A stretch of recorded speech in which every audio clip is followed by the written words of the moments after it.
Laging may tanong sa isip ko, kung ako'y bagay ba sa'yo?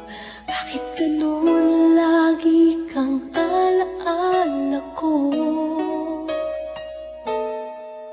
Nalalaman ko na di ako ang tinitibok ng puso mo, ngunit umaasa na mapapansin mo.